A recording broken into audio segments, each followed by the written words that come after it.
I think the reaction of Prime Minister Modi has been one of dismay. He thought that he had a friend in Donald Trump.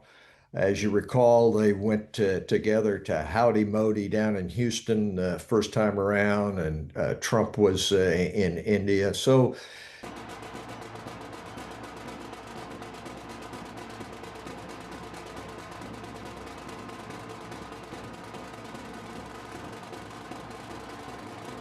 the Trump administration has taken the transactional approach to an extreme with India, not looking at trying to build a relationship, which is we've been working on for 30 years since the Clinton administration, but now saying that the trade must be open completely with India.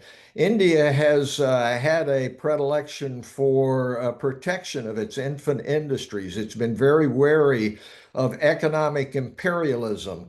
And it has only been in the last few decades that we've been able to open up and to have economic engagement, which is beneficial to both sides.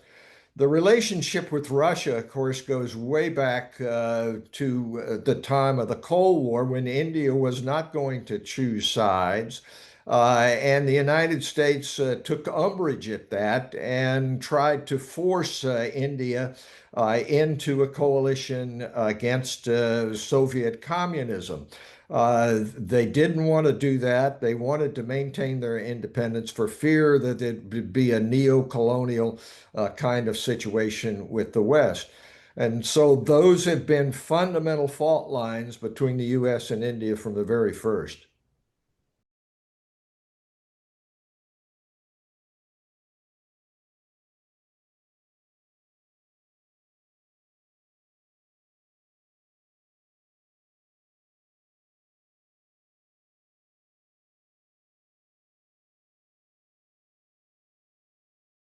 Well, I think that India is very concerned about its relative position, and they're particularly concerned about what's going on with China.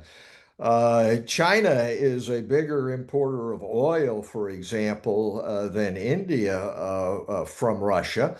And yet that doesn't seem to have gone into the discussions thus far. And indeed, it seems that now President Trump is taking a softer line with China, trying to get some overall deal than he is with India, which is supposed to be a friend and ally as opposed to an adversary like China. India is looking at lower rates from Japan, South Korea. It's very concerned about what happens with Indonesia and Vietnam. And the linking of the overall tariff approach with the Russian oil puts the potential tariffs into the stratosphere for India and would put them in a grave disadvantage with the competitors from Asia. So it's exactly the wrong approach. It's not an approach which has been used by Democratic presidents or Republicans in the past. And is not conducive to the relationship between the two largest democracies in the world.